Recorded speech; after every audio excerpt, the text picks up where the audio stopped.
Hola, bienvenidos a un nuevo libro. Hoy traemos a Sor Juana Inés de la Cruz. Respuesta a Sor Filotea de la Cruz. Carta atenagórica. Segunda parte. Sucedía así que él crecía y yo no sabía lo propuesto, porque el pelo crecía a prisa y yo aprendía despacio, y con efecto le cortaba en pena de la rudeza, que no me parecía razón que estuviese vestida de cabellos, cabeza que estaba tan desnuda de noticias, que era más apetecible adorno.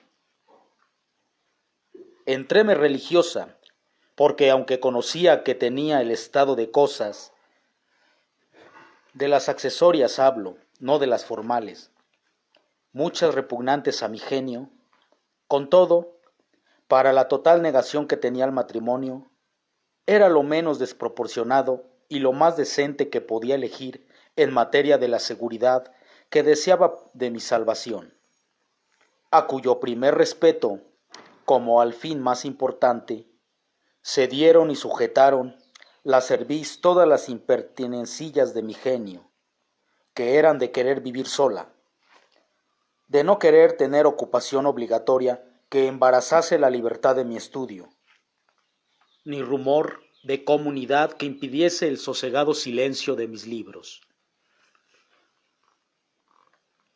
Esto me hizo vacilar algo en la determinación, hasta que alumbrándome personas doctas de que era tentación, la vencí con el favor divino, y tomé el estado que tan indignamente tengo. Pensé yo que huía de mí misma, pero, miserable de mí, trájeme a mí conmigo, y traje mi mayor enemigo en esta inclinación, que no sé determinar si por prenda o castigo me dio el cielo, pues de apagarse o embarazarse con tanto ejercicio que la religión tiene, reventaba como pólvora, y se verificaba en mí el privatio est causa appetitus. Volví, mal dije, pues nunca cesé. Proseguí, digo, a la estudiosa tarea, que para mí era descanso en todos los ratos que sobraban a mi obligación, de leer y más leer, de estudiar y más estudiar, sin más maestro que los mismos libros. Ya se ve cuán duro es estudiar en aquellos caracteres sin alma, careciendo de la voz viva y explicación del maestro. Pues todo este trabajo sufría yo muy gustosa, por amor de las letras. Oh, si hubiese sido por amor de Dios, que era lo acertado, cuánto hubiera merecido. Bien que yo procuraba elevarlo cuanto podía y dirigirlo a su servicio, porque el fin a que aspiraba era a estudiar teología, pareciéndome menguada inhabilidad, siendo católica, no saber todo lo que en esta vida se puede alcanzar, por medios naturales, de los divinos misterios, y que siendo monja y no seglar, debía, por el estado eclesiástico, profesar letras, y más siendo hija de un San Jerónimo y de una Santa Paula, que era de generar de tan doctos padres ser idiota la hija.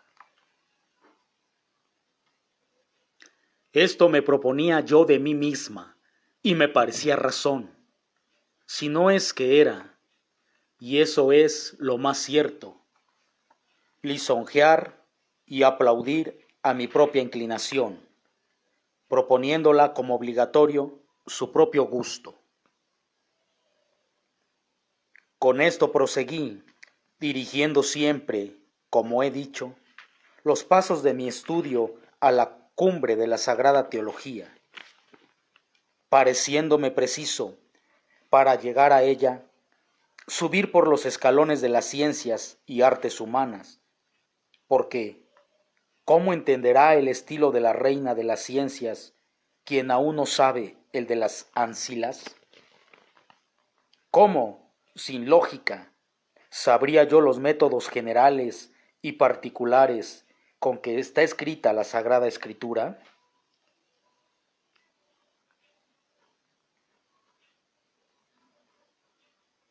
¿Cómo, sin retórica, entendería sus figuras, tropos y locuciones? ¿Cómo sin física, tantas cuestiones naturales de las naturalezas de los animales, de los sacrificios, donde se simbolizan tantas cosas ya declaradas y otras muchas que hay? Como si el sanar Saúl al sonido del arpa de David fue virtud y fuerza natural de la música, o sobrenatural que Dios quiso poner en David. ¿Cómo sin aritmética se podrán entender tantos cómputos de años, de días, de meses, de horas, de hebdómadas tan misteriosas como las de Daniel, y otras para cuya inteligencia es necesario saber las naturalezas, concordias y propiedades de los números? ¿Cómo, sin geometría, se podrán medir el arca santa del testamento y la ciudad santa de Jerusalén, cuyas misteriosas mensuras hacen un cubo con todas sus dimensiones, y aquel repartimiento proporcional de todas sus partes tan maravilloso? ¿Cómo sin arquitectura el gran templo de Salomón, donde fue el mismo David el artífice que dio la disposición y la traza, y el sabio rey solo fue el sobrestante que la ejecutó, donde no había basa sin misterio, columna sin símbolo, cornisa sin alusión, arquítrabe sin significado, y así de otras sus partes, sin que el más mínimo filete estuviese solo por el servicio y complemento del arte, sino simbolizando cosas mayores? ¿Cómo sin grande conocimiento de reglas y partes de que consta la historia se entenderán los libros historiales? Aquellas recapitulaciones en que muchas veces se pospone en la narración lo que en el hecho sucedió primero. ¿Cómo sin grande noticia de ambos derechos podrán entenderse los libros legales? ¿Cómo sin grande erudición tantas cosas de historias profanas de que hace mención la Sagrada Escritura, tantas costumbres de gentiles, tantos ritos, tantas maneras de hablar? ¿Cómo sin muchas reglas y lección de santos padres se podrá entender la oscura locución de los profetas? Pues sin ser muy perito en la música, ¿cómo se entenderán aquellas proporciones musicales y sus primores que hay en tantos lugares, especialmente en aquellas peticiones que hizo Dios a Abraham por las ciudades, de que si perdonaría habiendo 50 justos, y de este número bajó a 45, que es sesquinona, y es como de mí a re, de aquí a 40, que es sequioctava, y es como de re a mi, de aquí a 30, que es sesquitercia, que es la del diatesarón, de aquí a 20, que es la proporción sesquialtera, que es la del diapente, de aquí a 10, que es la dupla, que es el diapasón. Y como no hay más proporciones armónicas, ¿no pasó por ahí? Pues, ¿cómo se podrá entender esto sin música? Allá en el libro de Job le dice Dios: Nunquid coniugere valevis micantes stellas pleiadas, aut girium arctur potereus dissipare? Nunquid productis Luciferum in tempore suo, et vesperum super filios terrae consurgere facis? Cuyos términos, sin noticia de astrología, será imposible entender. Y no solo estas nobles ciencias, pero no hay arte mecánica que no se mencione. Y en fin, como el libro que comprende todos los libros y la ciencia en que se incluyen todas las ciencias, para cuya inteligencia todas sirven, y después de saberlas todas, que ya se ve que no es fácil, ni aún posible, pide otra circunstancia más que todo lo dicho, que es una continua oración y pureza de vida, para impetrar de Dios aquella purgación de ánimo e iluminación de mente, que es menester para la inteligencia de cosas tan altas. Y si esto falta, nada sirve de lo demás.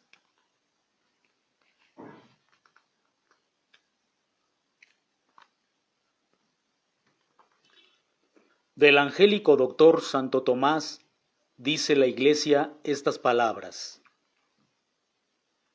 en los lugares difíciles de la Sagrada Escritura, a la oración juntaba el ayuno, y solía decir a su compañero Fray Reginaldo que todo lo que sabía no tanto lo debía al estudio y al trabajo, sino que lo había recibido de Dios. Pues yo, tan distante de la virtud y las letras, ¿cómo había de tener ánimo para escribir?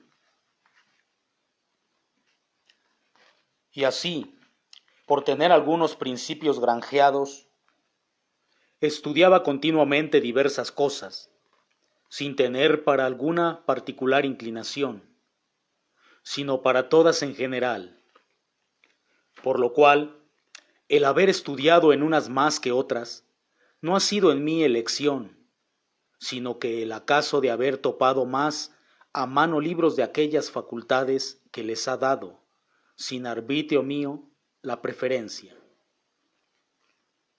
Y como no tenía interés que me moviese, ni límite de tiempo que me estrechase el continuado estudio de una cosa por la necesidad de los grados, casi a un tiempo estudiaba diversas cosas, o dejaba unas por otras, bien que en eso observaba orden. Casi a un tiempo estudiaba diversas cosas, o dejaba unas por otras, bien que en eso observaba orden, porque a unas llamaba estudio y a otras diversión, y en estas descansaba de las otras, de donde se sigue que he estudiado muchas cosas y nada sé, porque las unas han embarazado a las otras. Es verdad que esto digo de la parte práctica, en las que la tienen, porque claro está que mientras se mueve la pluma descansa el compás, y mientras se toca el arpa sosiega el órgano, et sic de caeteris, porque como es menester mucho uso corporal para adquirir hábito, nunca le puede tener perfecto quien se reparte en varios ejercicios. Pero en lo formal y especulativo sucede al contrario.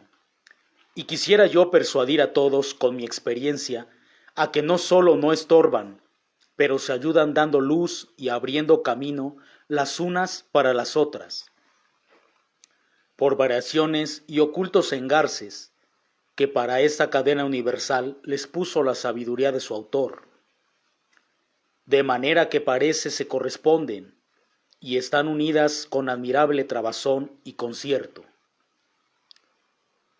Es la cadena que fingieron los antiguos que salía de la boca de Júpiter, de donde pendían todas las cosas eslabonadas, unas con otras, y así lo demuestra el reverendo Atanasio Quiqueiro en su curioso libro de Magnete.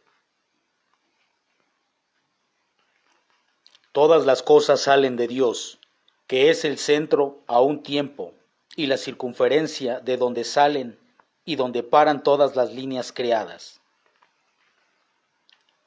Yo de mí puedo asegurar que lo que no entiendo en un autor de una facultad, lo suelo entender en otro de otra que parece muy distante, y esos propios, al explicarse, abren ejemplos metafóricos de otras artes, como cuando dicen los lógicos que en medio sea con los términos como sea una medida con dos cuerpos distantes, para conferir si son iguales o no, y que la oración del lógico anda como la línea recta, por el camino más breve, y la del retórico se mueve como la corva, por el más largo. Pero van a un mismo punto los dos, y cuando dicen que los expositores son como la mano abierta y los escolásticos como el puño cerrado. Y así no es disculpa, ni por tal la doy, el haber estudiado diversas cosas, pues éstas antes se ayudan, sino que el no haber aprovechado ha sido ineptitud mía y debilidad de mi entendimiento, no culpa de la variedad. Lo que sí pudiera ser descargo mío es el sumo trabajo no sólo en carecer de maestro, sino de condiscípulos con quienes conferir y ejercitar lo estudiado, teniendo sólo por maestro un libro mudo, por condiscípulo un tintero insensible, y en vez de explicación y ejercicio muchos estorbos, no sólo de mis religiosas obligaciones, que éstas ya se sabe cuán útil y provechosamente gastan el tiempo, sino de aquellas cosas accesorias de una comunidad, como estar yo leyendo y antojárseles en la celda vecina, tocar y cantar, estar yo estudiando y pelear con criadas y venirme a constituir juez de su pendencia, estar yo escribiendo y venir una amiga a visitarme, haciéndome muy mala obra con muy buena voluntad, donde es preciso no sólo admitir el embarazo, pero quedar agradecida del perjuicio.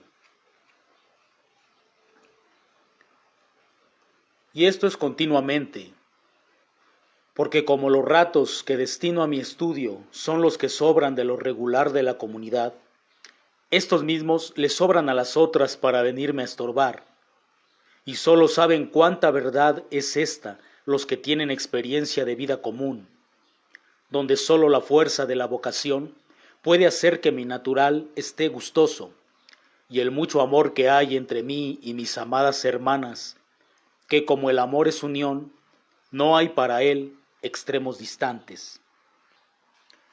En esto sí confieso que ha sido inexplicable mi trabajo, y así no puedo decir lo que con envidia oigo a otros, que no les ha costado afán el saber. Dichosos ellos, a mí, no el saber que aún no sé, solo el desear saber que me le ha costado tan grande que pudiera decir con mi padre San Jerónimo, aunque no con su aprovechamiento.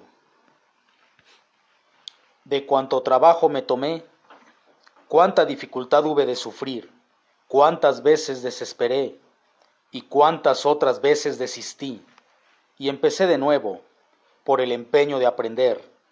Testigo es mi conciencia, que lo he padecido, y la de los que conmigo han vivido. Carta al monje rústico, San Jerónimo.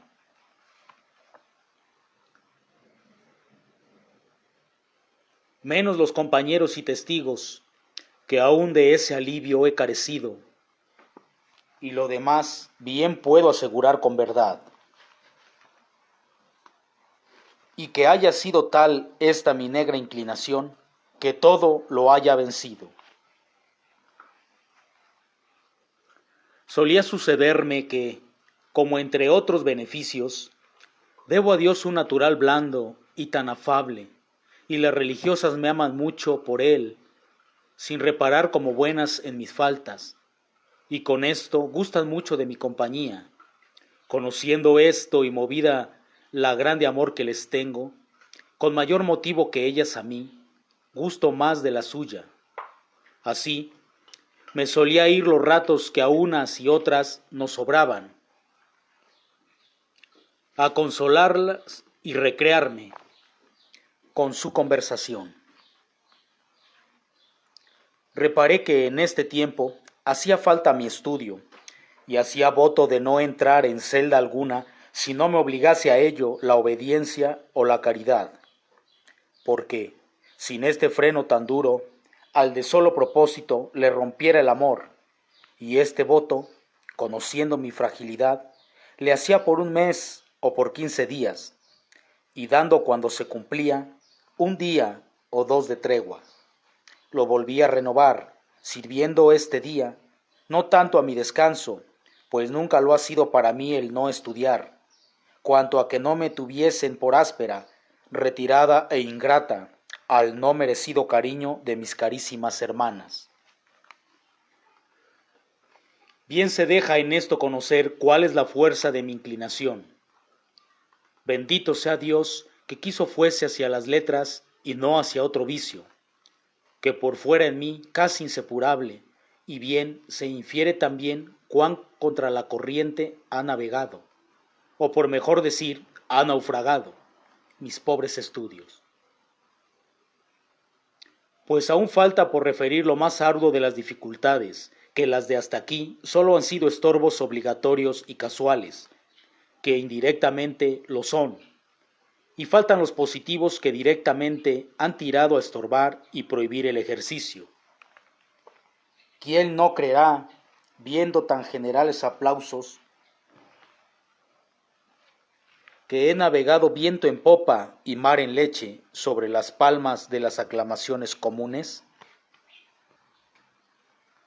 Pues Dios sabe que no ha sido muy así, porque entre tantas flores de esas mismas aclamaciones se han levantado y despertado tales áspides de emulaciones y persecuciones, cuántas no podré contar, y los que más nocivos y sensibles para mí han sido, no son aquellos que con declarado odio y malevolencia me han perseguido, sino los que, amándome y deseando mi bien, y por ventura, mereciendo mucho con Dios por la buena intención, me han mortificado y atormentado más que los otros, con aquel.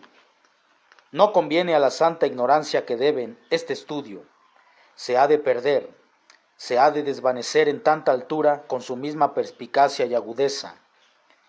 ¿Qué me habrá costado resistir esto? Rara especie de martirio donde yo era el mártir y me era el verdugo. Pues por la habilidad de hacer estos versos, aunque fuesen sagrados, ¿qué pesadumbres no me han dado o cuáles no me han dejado de dar? Cierto, señora mía, que algunas veces me pongo a considerar que el que se señala o le señala a Dios, que es quien solo lo puede hacer, es recibido como enemigo común, porque parece a algunos que usurpa los aplausos que ellos merecen o que hace estanque de las admiraciones a que aspiraban, y así le persiguen. Aquella ley políticamente bárbara de Atenas, por la cual salía desterrado de su república el que se señalaba en prendas y virtudes porque no tiranizase con ellas la libertad pública, todavía dura, todavía se observa en nuestros tiempos, aunque no hay ya aquel motivo de las atenienses, pero hay otro, no menos eficaz, aunque no tan bien fundado, pues parece máxima del impío Maquiavel, que es aborrecer al que se señala porque desluce a otros. Así sucede y así sucedió siempre. Y si no, ¿cuál fue la causa de aquel rabioso odio de los fariseos contra Cristo, habiendo tantas razones para lo contrario? Porque, si miramos su presencia, ¿cuál prenda más amable que aquella divina hermosura? ¿Cuál más poderosa para arrebatar los corazones? Si cualquiera belleza humana tiene jurisdicción sobre los albedríos y con blanda y apetecida violencia lo sabe sujetar, ¿qué haría aquella con tantas prerrogativas y dotes soberanos? ¿Qué haría, qué movería y qué no haría y qué no movería aquella incomprensible beldad por cuyo hermoso rostro, como por un terso cristal, se estaban transparentando los rayos de la divinidad? ¿Qué no movería aquel semblante que sobre incomparables perfecciones en lo humano señalaba iluminaciones de divino? Si el de Moisés, de solo la conversación con Dios, era intolerable a la flaqueza de la vida humana, ¿qué sería el del mismo Dios humanado? Pues si vamos a los demás prendas, ¿cuál más amable que aquella celestial modestia, que aquella suavidad y blandura, derramando misericordias en todos sus movimientos, aquella profunda humildad y mansedumbre, aquellas palabras de vida eterna y eterna sabiduría? Pues, ¿cómo es posible que esto no les arrebatara las almas que no fuesen enamorados y elevados tras él? Dice la Santa Madre y Madre mía Teresa, que después que vio la hermosura de Cristo, quedó libre de poderse inclinar a criatura alguna, porque ninguna cosa veía que no fuese fealdad comparada con aquella hermosura. Pues, ¿cómo en los hombres hizo tan contrarios efectos? Y ya que como toscos y viles no tuvieran conocimiento ni estimación de sus perfecciones, siquiera como interesables, no les movería sus propias conveniencias y utilidades en tantos beneficios como les hacía, sanando a los enfermos, resucitando a los muertos, curando a los endemoniados. Pues, ¿cómo no le amaban? ¡Ay Dios! Que por eso mismo no le amaban, por eso mismo le aborrecían. Así lo testificaron ellos mismos. Juntasen su concilio y dicen: Quid fiximus quia hic homo multa signa facit? ¿Qué hacemos porque este hombre hace muchos milagros? ¿Hay tal causa? Si dijeran: este es un malhechor, un transgresor de la ley, un alborotador que con engaños alborota el pueblo, mintieran, como mintieron cuando lo decían, pero eran causales más congruentes a lo que solicitaban, que era quitarle la vida. Mas dar por causal que hace cosas señaladas no parece de hombres doctos, cuales eran los fariseos. Pues así es que cuando se apasionan los hombres doctos, prorrumpen en semejantes inconsecuencias. En verdad que sólo por eso salió determinado que Cristo muriese. Hombres, si es que así se os puede llamar, siendo tan brutos, ¿por qué esa tan cruel determinación? No responden más sino que multa signa facit. Válgame Dios, que el hacer cosas señaladas es causa para que uno muera. Suelen, en la eminencia de los templos, colocarse por adorno unas figuras de los vientos y de la fama, y por defenderlas de las aves, las llenan todas de púas. Defensa parece, y no es sino propiedad forzosa. No puede estar sin púas que la puncen quien está en alto. Allí está la ojeriza del aire, allí es el rigor de los elementos, allí despican la cólera los rayos, allí es el banco de piedras y flechas. Oh infeliz altura, expuesta a tantos riesgos. Oh signo que te ponen por blanco de la envidia y por objeto de la contradicción. Cualquiera eminencia, ya sea de dignidad, ya de nobleza, ya de riqueza, ya de hermosura, ya de ciencia, padece esta pensión, pero lo que con más rigor la experimenta es la del entendimiento. Lo primero porque es el más indefenso, pues la riqueza y el poder castigan a quien se les atreve, y el entendimiento no, pues mientras es mayor es más modesto, y sufrido y se defiende menos.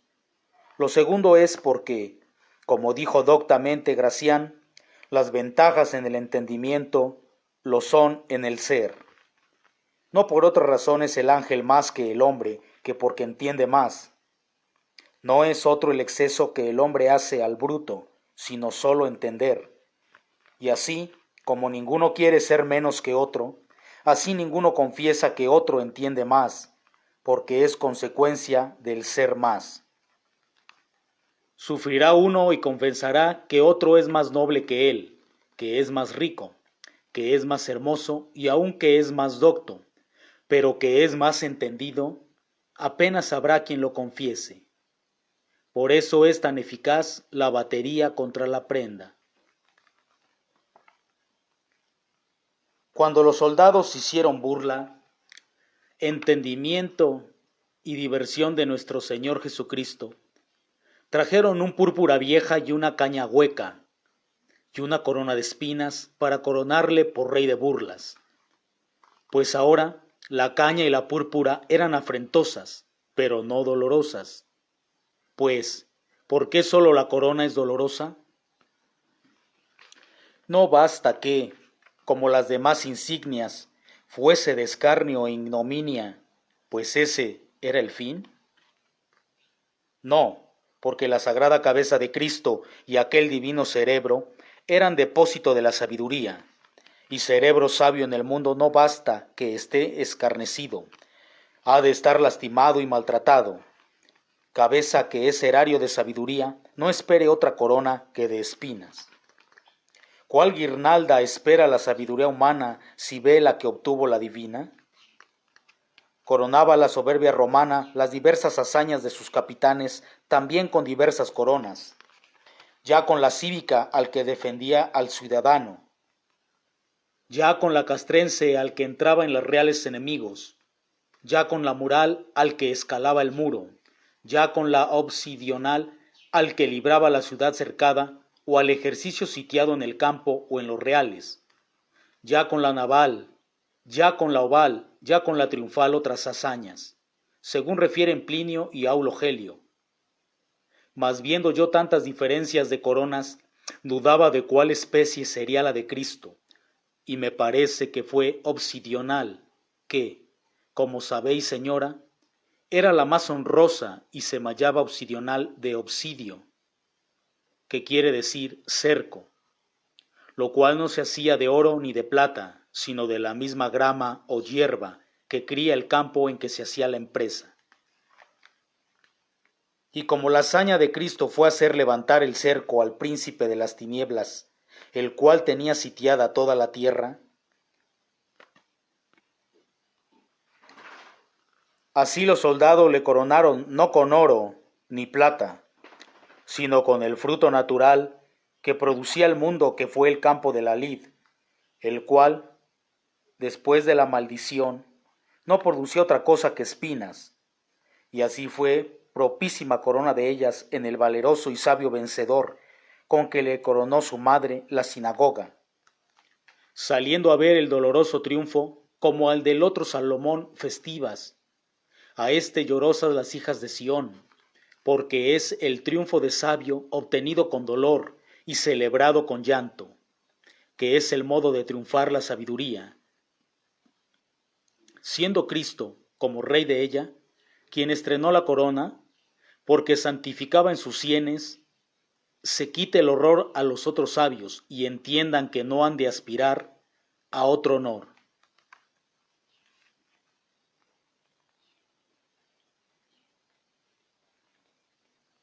Sor Juana Inés de la Cruz. Respuesta a Sor Filotea de la Cruz. Carta atenagórica. Segunda parte.